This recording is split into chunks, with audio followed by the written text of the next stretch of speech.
আপনারা যাদের হাত রক্তে রঞ্জিত একদম সরাসরি মাঠে যারা অপরাধ করছে, আপনারা দয়া করে তাদেরকে আপাতত মাঠে পাঠাবেন না। বৈষম্য বিরোধী ছাত্র আন্দোলনের সমন্বয়ক ছাত্রছাত্রীদের সঙ্গে এক মতবিনিময় সভার আয়োজন করে রাজশাহী জেলা প্রশাসন। শনিবার দুপুরে জেলা প্রশাসক সমন্বয়কগণের বিভিন্ন দাবি দাবার কথা তাদের কাছ থেকে শোনেন এবং সার্বিক সহযোগিতা প্রদানের আশ্বাস দেন।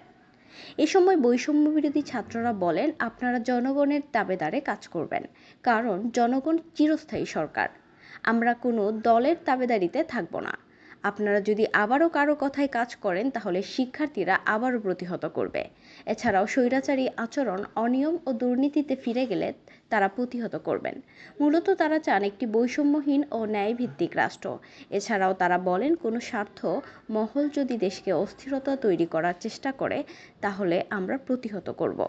এ সময় উপস্থিত ছিলেন রাজশাহী জেলা প্রশাসক শামীম আহমেদ। এছাড়াও উপস্থিত ছিলেন lieutenant colonel Shamim, Rajshahi police super সহ রাজশাহীর সকল প্রশাসনের ঊর্ধ্বতন কর্মকর্তাগণ। হাবিবা সুলতানা শান্ত,